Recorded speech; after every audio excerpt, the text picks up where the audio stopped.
Selain ketiga pemimpin hebat pada jilid sebelumnya, kita pun tidak boleh lupa dengan rekam jejak kepemimpinan ketiga pemimpin yang tak kalah luar biasanya membawa sang pertiwi pada cita-cita keemasan dan sejahtera kehidupan bangsa. Yang keempat yaitu Gus Dur. Beliau adalah anak pertama dari 6 bersaudara yang dilahirkan di Denanyar, Jombang, Jawa Timur, tanggal 4 Agustus 1940.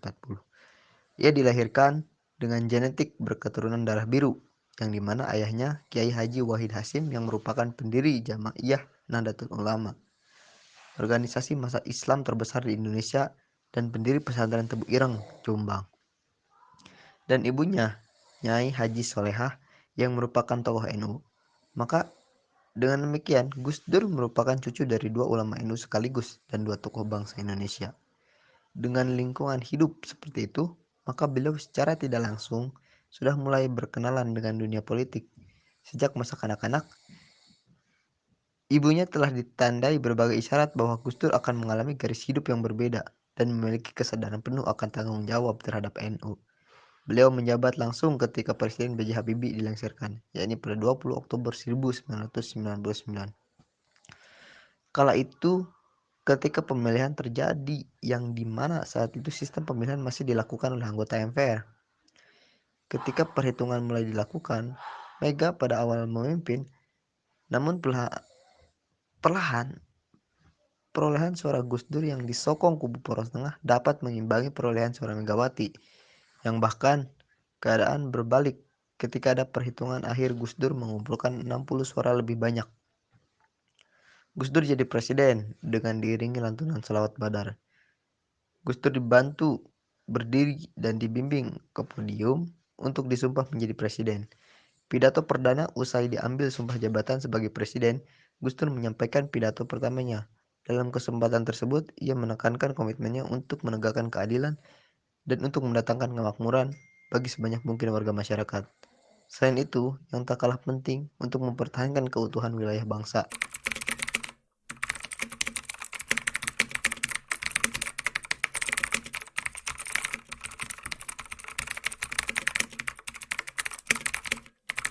Hanya berjalan selama 21 bulan, beliau menjabat sebagai presiden. Hal tersebut terjadi karena arah kepemimpinan beliau yang dianggap sulit ditebak, yang dimana Gus Dur merombak kabinet di tengah jalan.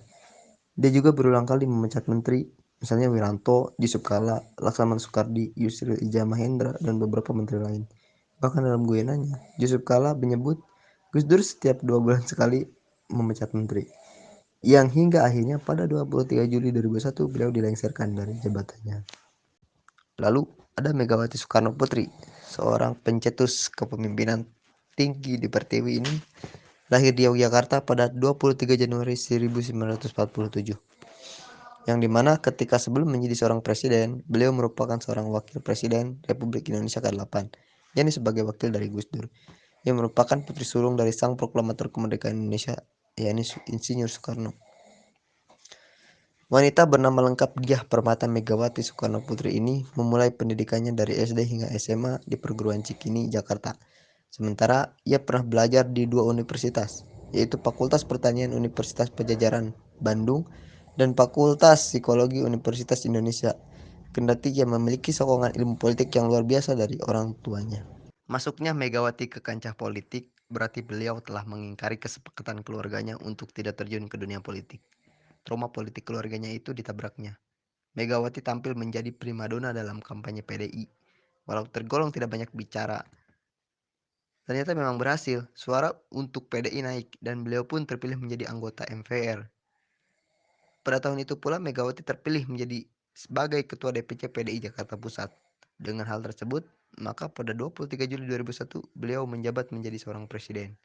Beliau menjadi presiden hingga 20 Oktober 2003 setelah habis masa jabatannya. Megawati kembali mencalonkan diri sebagai presiden dalam pemilihan beliau menjadi presiden hingga 20 Oktober 2003. Setelah habis masa jabatannya, Megawati kembali mencalonkan diri sebagai presiden dalam pemilihan presiden langsung tahun 2004. Namun, beliau gagal untuk kembali menjadi presiden setelah kalah dari Susilo Bambang Yudhoyono yang akhirnya menjadi presiden Republik Indonesia ke-6. Lalu ada Susilo Bambang Yudhoyono. Beliau lahir di Pacitan, Jawa Timur anak dari seorang pensiunan jenderal berbintang 4 Yani Sukoco dan Siti Habibah. Darah prajurit menurun dari ayahnya yang pensiunan sebagai Letnan 1. Sementara ibunya, Siti Habibah, putri salah seorang pendiri Ponpes Tremas. Beliau merupakan lulusan terbaik Akabri tahun 1973. Yang akrab disapa SBY ini lahir di Pacitan, Jawa Timur 9 September 1949. Dan hal tersebut membuat beliau memiliki banyak rekam jejak militer yang mumpuni. Karir politiknya dimulai pada 27 Januari 2000, yakni ketika beliau memutuskan untuk pensiun lebih dini dari militer. Ketika dipercaya menjabat sebagai Menteri Pertambangan dan Energi pada pemerintahan Presiden Kiai Haji Abdurrahman Wahid, tak lama kemudian SBY pun terpaksa meninggalkan posisinya sebagai Mentaben karena Gus Dur memintanya menjabat Menko Polsoskam. Pada tanggal 10 Agustus tahun 2001, Presiden Megawati mempercayai dan melantiknya menjadi Menko Polkam Kabinet Gotong Royong. Tetapi pada 11 Maret 2004, beliau mengundur Tetapi pada 11 Maret 2004, beliau memilih mengundurkan diri dari jabatan Menko Polkam. Langkah pengunduran diri ini membuatnya lebih leluasa menjalankan hak politik yang akan mengantarnya ke kursi puncak kepemimpinan nasional. Dan akhirnya, pada pemilu presiden putaran kedua 20 September 2004, SBY yang berpasangan dengan Yusuf Kala meraih kepercayaan mayoritas rakyat Indonesia dengan perolehan suara di atas 60%. Dan pada tanggal 20 Oktober 2004, beliau dilantik menjadi Presiden Republik ke-6.